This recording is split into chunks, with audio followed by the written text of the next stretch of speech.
The cold was a constant thief. It stole the feeling from her fingers as she split kindling, the warmth from her thin blanket as she slept, and the hope from her heart on the longest nights. Ilara was an exile, a ghost living in a cabin that clung to the edge of the whisperwood like a burr on a wolf's pelt. They called her the Wolf-less, a name spoken with a mix of pity and contempt in the village she was no longer welcome in.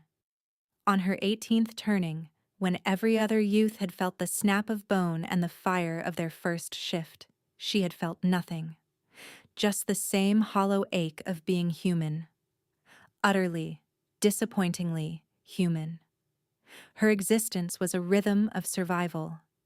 She foraged for roots and herbs the villagers were too proud to seek, her knowledge a legacy from a grandmother who had also lived on the fringes. She sold tinctures and dried mushrooms in a town 2 days' walk away, where no one knew the shame of her name. There, she was just a quiet girl with dirt under her nails and eyes that held the gray stillness of a frozen lake. She was invisible, and invisibility was a form of safety. This winter was worse than the last. The wind sliced through the chinks in her cabin walls like claws, and the snow piled in drifts that buried her snares. Her stomach was a tight, aching knot. Hunger was a familiar companion, but this season it was a predator, circling closer with each passing day. She pulled her threadbare cloak tighter, the wool coarse against her skin, and stared out the single grimy window. The forest was a menacing wall of white and black, silent and unforgiving. It was the silence that unnerved her most. Usually the woods were alive with the rustle of small creatures, the distant call of a snow owl. But for 2 days, a heavy, expectant hush had fallen. It was the kind of quiet that came before a storm, or before a hunt. She felt it in her bones, a primal warning she couldn't name. She had no wolf to tell her what it meant, but the human animal inside her knew fear. On the third day, the silence broke. A howl, long and mournful, tore through the frozen air. It wasn't the sound of a pack, but a single powerful voice filled with a pain that resonated deep in her chest. It was close, too close. Her heart hammered against her ribs, a frantic bird trapped in a cage of bone. Wolves were the embodiment of everything she was not. They were power, community, belonging. They were the reason she was here, alone, freezing in the dark. She should have stayed inside, bolted the door, fed the last of her wood to the fire, and prayed it would pass. But the sound came again, and this time it was weaker, ending in a pained whine that was horribly, undeniably animal. Her grandmother's voice echoed in her memory, a soft murmur from a time when she was still loved. Kindness costs nothing, little bird. It's the one currency you'll always have. Cursing herself for a fool, she grabbed her sharpest skinning knife, more for courage than for any real defense, and pushed open the heavy plank door. The cold was a physical blow, stealing her breath. Snow crunched under her worn leather boots as she followed the sound, her own quiet footsteps swallowed by the vast, indifferent wilderness. She found him 50 yards from her cabin, a nightmare of silver and white against the snow. A massive wolf, larger than any she had ever seen, was caught in an iron trap. Not one of hers. Hers were simple rope snares for rabbits, but a brutal thing with serrated jaws, the kind poachers used for big game. It had clamped down on the wolf's front leg, and the snow around it was stained a horrifying, vibrant crimson. Its eyes met hers. They weren't the yellow or amber she expected. They were a pale, piercing blue, like shards of ancient ice. There was no feral rage in them, only a profound, weary agony. He wasn't struggling anymore, simply lying in the snow, his breath pluming in weak, frosty puffs. He was dying. Fear was a cold knot in her gut, but the sight of his suffering overrode it. This magnificent creature, brought low by cruel iron. She saw a reflection of herself in its trapped state, held fast by a fate it hadn't chosen. Slowly, cautiously, she knelt in the snow, holding her empty hands out to show she meant no harm. "I'm not going to hurt you," she whispered, her voice thin in the frigid air. The wolf watched her, its head low. A low growl rumbled in its chest, a warning, but it lacked conviction.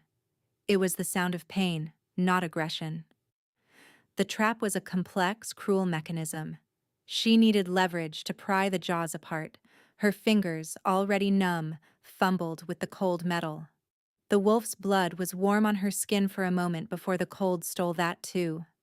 She worked frantically, her breath coming in ragged gasps. The wind was picking up, whipping snow into her face, stinging her eyes. "Just a little more," she grunted, putting all her weight into prying at the release spring with a thick branch she'd found nearby. The metal was frozen solid. It wouldn't budge. Panic began to set in. He was losing too much blood. His ice-blue eyes were starting to glaze over.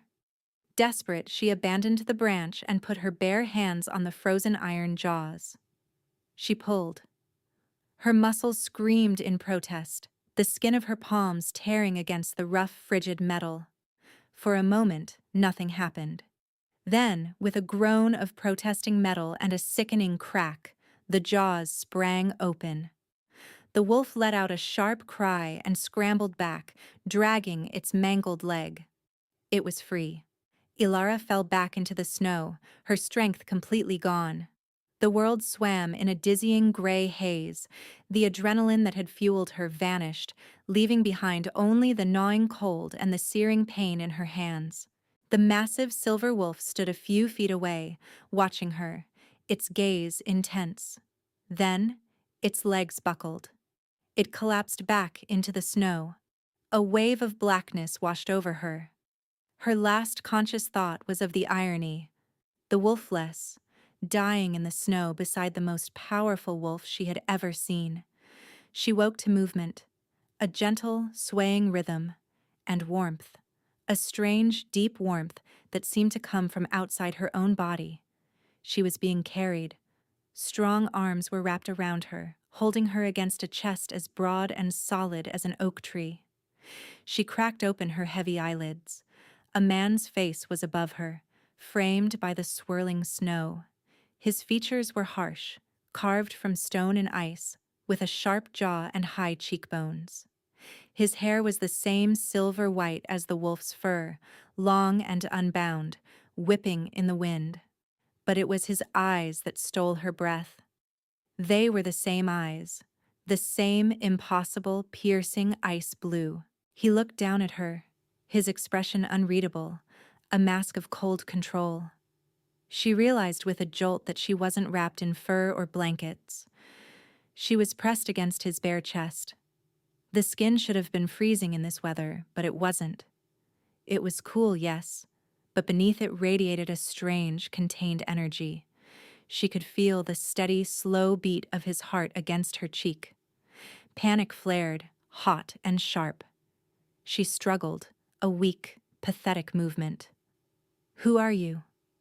His voice was deep, a low rumble like stones shifting in a frozen river. "Be still. You are safe." But she wasn't safe. She was in the arms of a monster, a man who could turn into a wolf, a shifter, the very people who had cast her out. She was being carried toward the heart of the kingdom she had been banished from, toward the towering, jagged peaks where the Alpha King's fortress was said to be carved from the mountain itself. She fell limp, not from acceptance, but from sheer, overwhelming terror. He was the wolf. The wolf was him, and he was carrying her home. The fortress was less a castle and more a living part of the mountain. Gray stone towers clawed at the sky, their peaks shrouded in mist. Guards in dark gray cloaks, their faces grim, flanked a massive iron-bound gate. They snapped to attention as the man carrying her approached. Their eyes widened in shock, first at the sight of their king carrying anyone, and then at the sight of her. A common girl, dressed in rags, her face smudged with dirt and tears. Whispers followed them like ghosts through the cavernous stone halls. She heard fragments. A human? Wolfless. What is the king doing? The words were barbs, reopening old wounds. She tried to shrink into herself, to disappear, but the man's arms held her fast. He didn't seem to notice the stares, or if he did, he didn't care. His focus was entirely forward, his long strides eating up the distance. He carried her into a chamber that was larger than her entire cabin. A fire roared in a hearth big enough to stand in, casting dancing shadows on tapestries, depicting great hunts and ancient battles. The air was warm, thick with the scent of wood smoke and dried herbs. He laid her gently on a bed piled high with furs, so soft she felt like she was sinking into a cloud. For a moment, he simply stood there, looking down at her. His icy eyes scanned her, from her tangled hair to her worn boots. It wasn't a leering gaze, it was analytical, assessing, as if he were trying to solve a puzzle. "You saved my life," he stated. It wasn't a question. She swallowed, her throat dry. "The trap was not meant for me, but it would have killed me all the same." He gestured to his leg. His dark trousers were torn, and a clean white bandage was wrapped around his calf. "You are hurt." He glanced at her hands. She looked down. Her palms were a raw, bloody mess from the iron trap. She hadn't even noticed the pain until now. Now it throbbed in time with her frantic heartbeat. He turned and spoke to the empty air. "Send the healer." His voice held an absolute authority that sent a shiver down her spine. This was a man accustomed to being obeyed without question. This was the Alpha King, Kyle. A king so old and powerful he was more myth than man, said to rule with a heart of winter itself. An elderly woman with kind eyes and gentle hands entered a few moments later. She cleaned and bandaged Alara's hands, clucking her tongue in sympathy. Throughout the entire process, the king stood by the fire, his back to them, silent and imposing. He didn't leave until the healer was finished. When they were alone again, he spoke without turning around. "You will stay here. You will have food, warmth, anything you need. No one will harm you. I owe you a life debt." The words were cold, transactional, a debt to be paid. That was all this was. She was not a guest. She was a ledger entry to be cleared. I can't stay here," she whispered. I was exiled." "Not anymore," he said, finally turning to face her. His expression was still a frozen mask. "My word is law in these lands. Your exile is ended. This is your chamber. That is the arrangement." An arrangement. He made it sound like a treaty between warring nations. He was building a wall of formality between them, and she didn't understand why. He owed her his life, but he looked at her as if she were a stranger he'd found on the road. Why? The question escaped her before she could stop it. A flicker of something. Surprise? Confusion? Passed through his icy eyes. "I told you. I owe you a debt." "No," she said, finding a sliver of courage. "Why did you bring me here yourself? Why not send a guard?" He was silent for a long moment. The only sound was the crackling of the fire. "The cold was killing you. It seemed inefficient to wait." Inefficient. He spoke of her life as if it were a logistical problem. She looked away, a familiar ache of worthlessness settling in her chest. Of course, to him, she was a problem to be solved, a debt to be paid. Nothing more. The days that followed were a strange sort of limbo. She was a prisoner in a gilded cage. She had warm clothes, more food than she had seen in her life, and a soft bed. But she was utterly alone. Servants brought her meals and stoked her fire, their faces polite but distant. They looked at her with a mixture of fear and curiosity. The wolfless girl the king had brought from the woods. King Kale visited her every evening. He would enter the room without a word, a towering silhouette against the flickering firelight. He never sat. He would stand by the hearth, a silent, brooding statue of ice and silver. At first, their conversations were stilted, practical. He would ask if she needed anything. She would whisper, "No, thank you, Your Majesty." But slowly, something began to shift. He started to stay longer. The silences between them grew less tense, more contemplative. She found herself watching him, studying the rigid set of his shoulders, the way his jaw would tighten when he thought she wasn't looking. He radiated a cold that had nothing to do with the winter outside. It was a deep, internal frost, a loneliness so profound it seemed to suck the warmth from the air around him. And yet, when he was near, a strange thing happened. A tiny, nascent warmth would stir deep within her belly. It was a feeling she'd never known before, a gentle heat that pushed back against the constant chill of her life. It was confusing. He was the coldest person she had ever met, yet his presence made her feel warm for the first time. One night, he spoke of his wolf. "It fought me," he said, his voice a low murmur. "When you approached, my instinct was to see you as a threat. But the wolf, it was calm. It knew." "Knew what?" she asked, her voice barely audible. He looked at her, his gaze intense. "That you were not a danger." He hesitated, then added, "It trusted you." The admission hung in the air between them. "My wolf chose you." The unspoken words were deafening. His wolf, the primal core of his being, had trusted her. A wolfless girl. It made no sense. Her growing comfort was not shared by the court. She caught their whispers in the halls when she was occasionally allowed to walk in the sheltered gardens. A man named Lord Valerius, the king's chief advisor, made his contempt for her clear. He was a handsome man, with a politician's smooth smile and eyes as sharp and dark as obsidian chips. He approached her one day in the garden, his smile a thin, predatory slash. "Enjoying the king's hospitality?" he asked, his tone dripping with insinuation. "The king has been very kind," she replied, keeping her eyes down. "He is a man of honor," Valerius said smoothly. "He would never leave a debt unpaid. But you must understand, a creature like you has no place here. You are an anomaly, a disruption. The sooner his debt is settled and you are sent on your way, the better for the stability of the kingdom." "A creature like you." The words were a slap. She was a stray dog he thought the king had taken in out of pity, and he was eager to see her thrown back out into the snow. She began to notice things. Kale never touched anyone. He wore gloves even indoors. When he handed a scroll to a captain, he did so without their fingers brushing.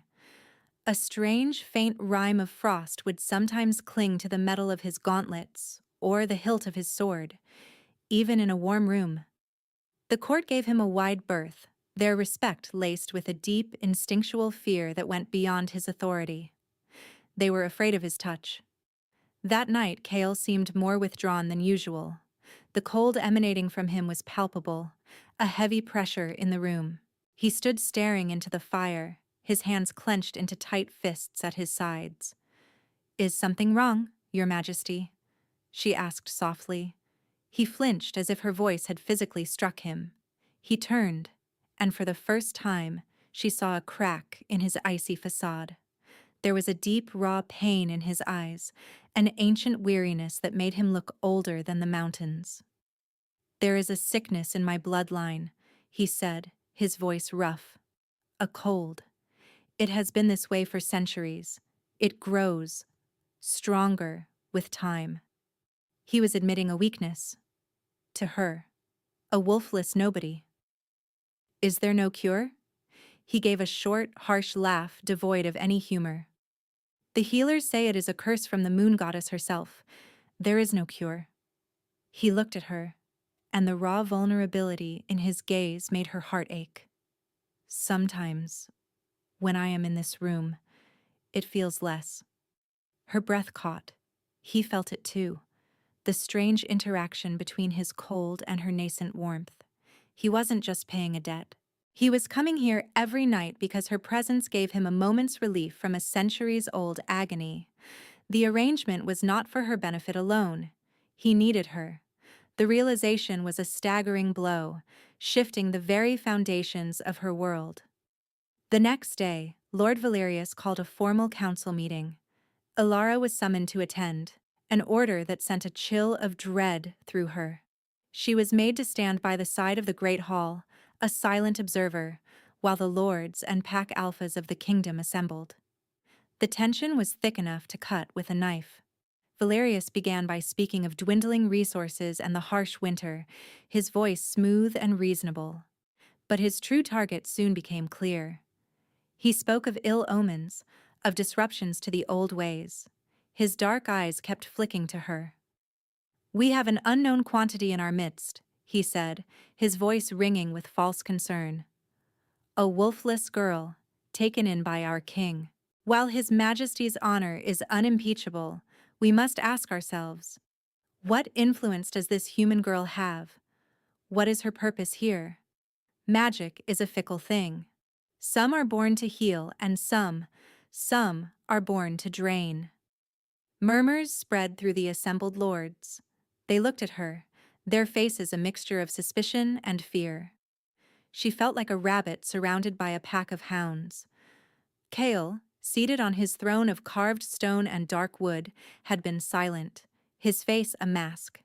But at Valerius's words, a dangerous stillness fell over him. The temperature in the room dropped several degrees. "Lord Valerius," Kale's voice was quiet, but it cut through the murmurs like a shard of ice. "You forget yourself. Ilara is under my protection. She is my guest. Her purpose here is my concern, and mine alone." "Forgive me, Your Majesty," Valerius said, bowing low, but his eyes glittered with triumph. He had planted the seed of doubt. "I speak only out of concern for you, for the kingdom. We have all noticed. Your affliction seems to have worsened since her arrival." It was a blatant lie, but a clever one. Kale had been more public lately, and his control was slipping. People had seen the frost on his armor. "Enough!" Kale roared, rising from his throne. The word was a blast of Arctic fury. As he stood, a wave of visible cold emanated from him. The silver goblet on the table beside his throne frosted over instantly, a delicate tracery of ice spreading across its surface. A collective gasp went through the hall. Kale staggered, clutching his chest. A sheen of ice formed on his silver hair, on his dark tunic. His breath came out in a cloud of white mist. He looked not at the shocked lords, but at Ilara, his icy eyes wide with a mixture of pain and something else, desperation. Valerius was the first to move. He pointed a dramatic, accusing finger at her. "You see, the witch is killing him. She leeches his life force to sustain herself. Seize her!" The guards hesitated, looking to their king. But Kale was swaying on his feet, his focus consumed by the internal battle raging within him. The lords and alphas began to shout, their fear turning to rage. "The advisor is right. She's a curse!" Two guards grabbed Ilara's arms, their grips like iron. She cried out, not for herself, but for Kale. He was collapsing, the frost spreading, consuming him. His last conscious gaze was fixed on her, a silent, desperate plea. Then his eyes rolled back, and he fell to the stone floor like a felled tree. Chaos erupted. The dungeon was colder than the winter outside. It was a deep, damp cold that seeped into her bones and settled there. They had thrown her into a lightless cell, the heavy oak door slamming shut with a sound of utter finality. The guard's words echoed in her mind. Witch. Curse. Killer. She was back in her low place, but this was infinitely worse. Before, she had been worthless. Now, she was a monster. They believed she was the cause of Kale's collapse.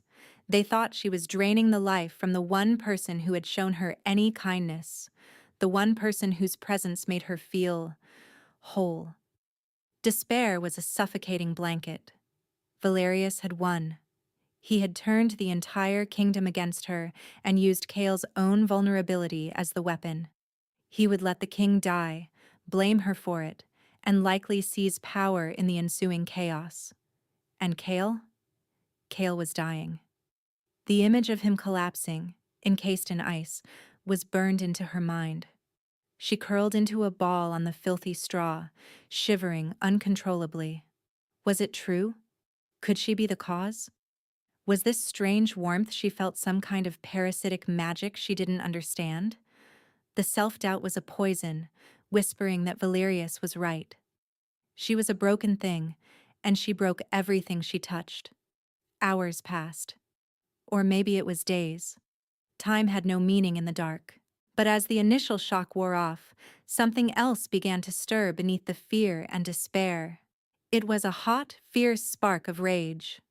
Rage at Valerius for his lies, rage at the court for their blind fear, and a deep, protective rage on behalf of Kale. He had saved her. He had given her warmth and safety. He had looked at her not as the wolfless, but as a person. He had admitted his own weakness to her. He had trusted her. And she had let them take her away from him when he needed her most. No, she wouldn't let it end like this. She would not let him die alone in the cold. The warmth in her belly, the one that always stirred when he was near, was still there. It was faint, a tiny ember, but it was hers. She focused on it, nurtured it with her anger and her desperation. It was not a draining force. It was life. She knew it, instinctively. It was the opposite of his cold. It was the answer. She had to get to him. She began to think, not as a victim, but as a survivor. Her grandmother had taught her more than just herbs. She had taught her how to observe, how to listen, how to find the weakness in any system. The lock on her cell was old iron. The door was thick oak. The walls were solid stone. There was no escape. A small slot at the bottom of the door opened, and a wooden bowl of thin, watery gruel was slid inside. A young guard, his face pale and scared, was on duty. She recognized him. He was one of the few who had ever met her gaze with something other than contempt. His name was Tomas.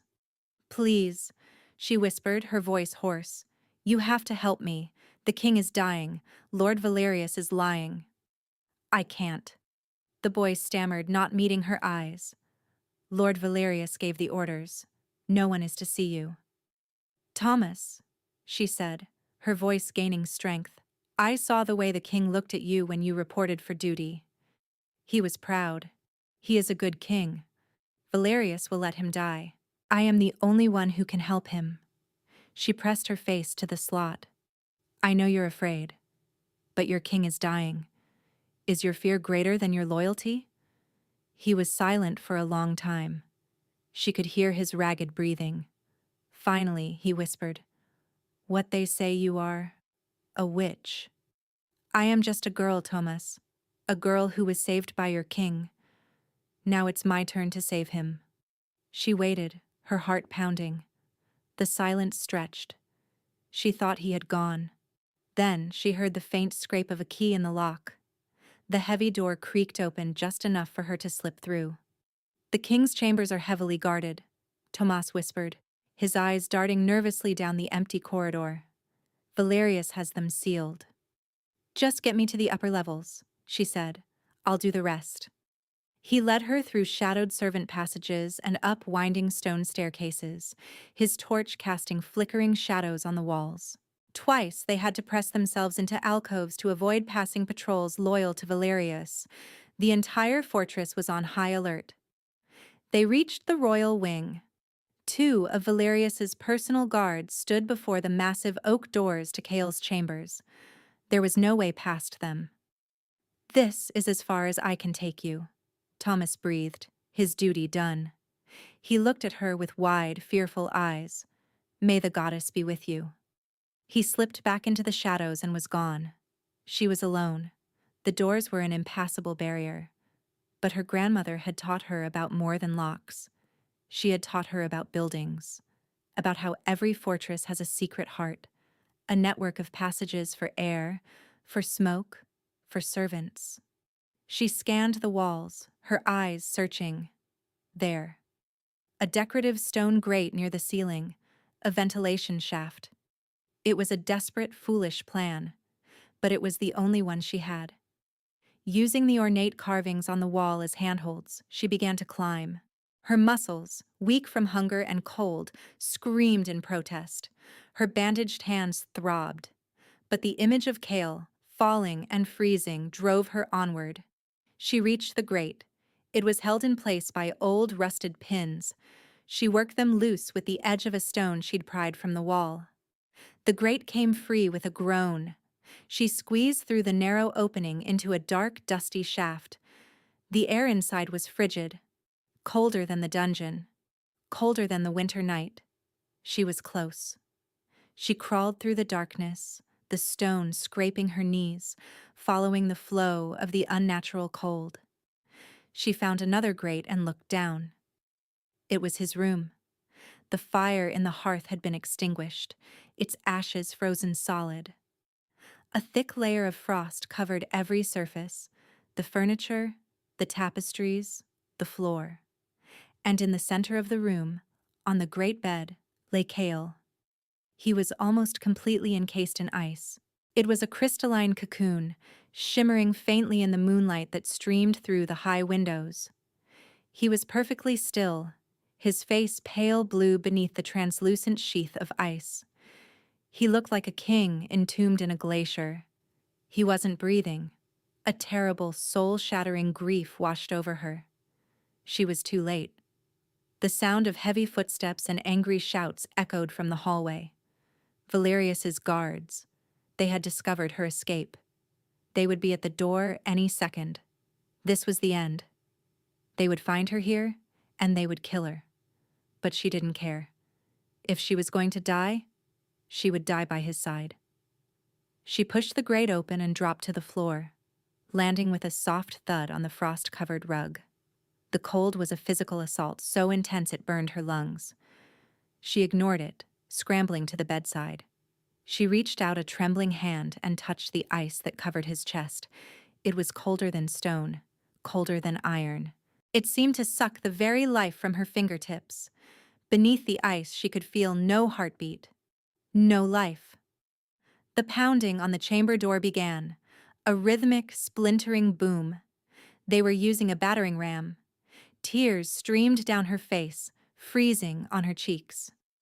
"I'm sorry," she whispered to the frozen king. "I'm so sorry, Kale." She knelt beside him, placing both her torn, bandaged hands flat against the ice on his chest.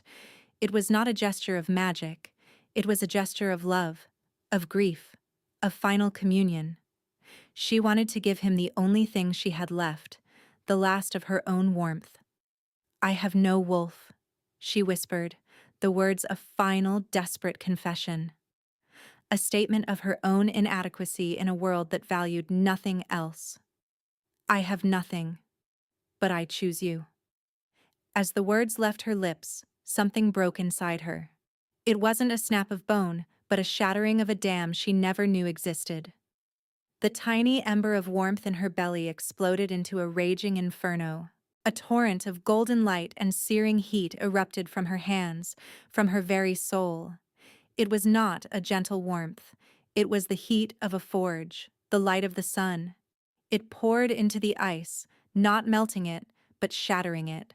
The crystalline cocoon cracked, then exploded outward in a shower of glittering, harmless shards. The wave of heat rolled through the room, melting the frost from the walls, coaxing the frozen embers in the hearth back to life with a soft whoosh. The chamber door burst inward, splintered and broken. Lord Valerius stood there, sword drawn, his guards flanking him. They froze in the doorway, their faces masks of utter shock. The room was no longer a tomb of ice. It was filled with a soft golden light that emanated from Alara. And Kale was sitting up in bed, breathing in deep, shuddering gasps. The blue tinge was gone from his skin. The frost was gone from his hair. He looked down at his own hands, flexing his fingers as if seeing them for the first time. They were warm. He raised his head, and his eyes met Alara's. The ice was gone from them too. They were the color of molten gold, filled with a dawning awe and a love so profound it buckled her knees. "It was you," he breathed, his voice rough with emotion. "It was always you." He reached for her, and she fell into his arms. His touch, for the first time, was warm, solid and real and alive. He held her tight, burying his face in her hair. "You're burning," he murmured against her skin, but he didn't pull away. He held her closer. Valerius stared, his face a canvas of disbelief and fury. "What is this sorcery?" he snarled. Kyle looked over Alara's shoulder at his advisor, and his golden eyes narrowed into predatory slits. The power rolling off him now was not the chill of death, but the vibrant, formidable power of a king reborn. "It is not sorcery, Valerius," Kale said, his voice dangerously soft. "It is a cure. The one you prayed would never be found." He looked back at Alara, his gaze softening. "My ancestors betrayed the moon goddess. For their crime, my bloodline was cursed with a heart of ice, doomed to grow colder with each generation until it consumed us. It sealed us off from the warmth of the world, from the warmth of a mate." He gently touched her cheek, his thumb tracing a line on her skin. The curse could only be broken by its opposite, not by a wolf, but by a human with a dormant sun soul, a heart of pure life, of warmth. He smiled, a true, breathtaking smile that transformed his harsh features. "I felt it the moment I saw you in the snow, a tiny spark in the middle of a blizzard. My wolf knew. It chose you before I even understood why." The truth settled over the room. Valerius paled. He had known about the curse.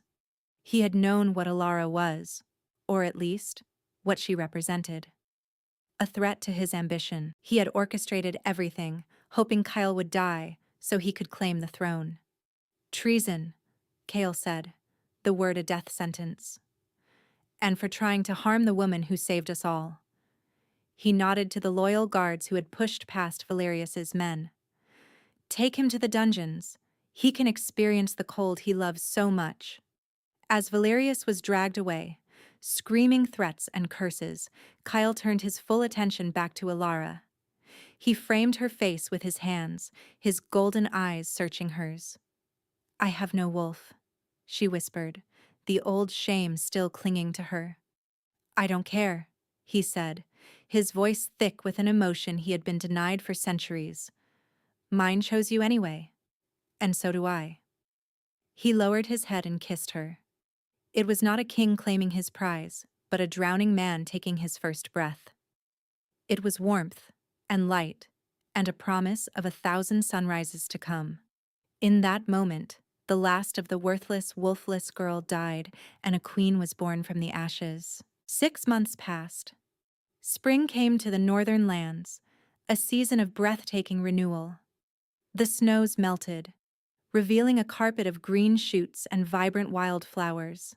The change in the season was mirrored by the change in the fortress.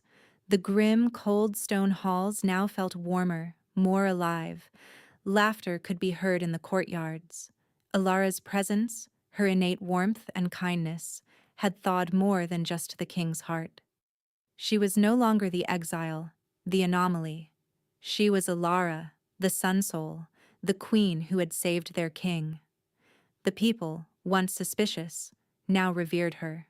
She worked with the castle healers, her gift of life-giving warmth proving to be a potent form of healing they had never seen before.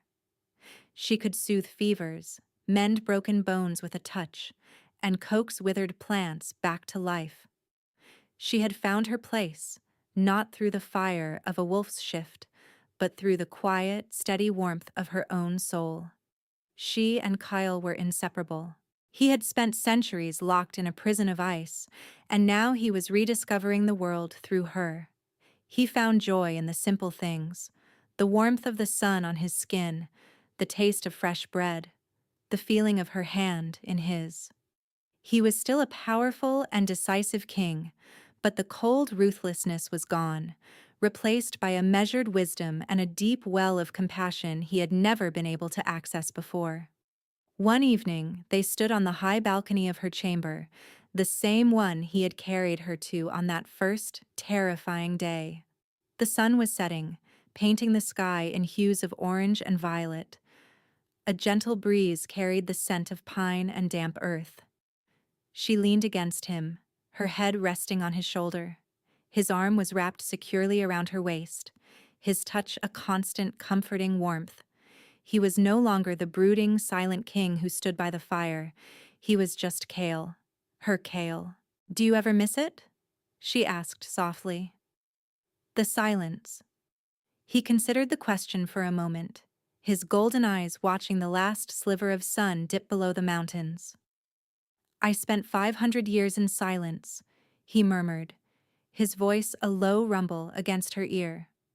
"I thought it was peace. I thought it was control. I was wrong. It was just the absence of life."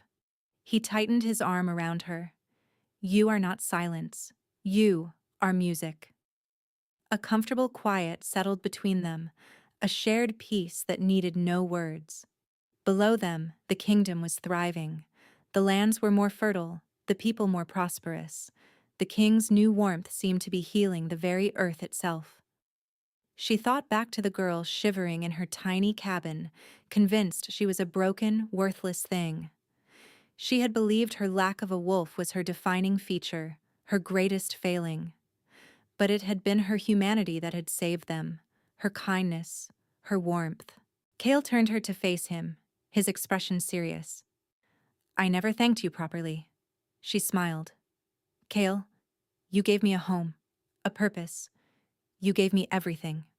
"No," he insisted, his gaze intense.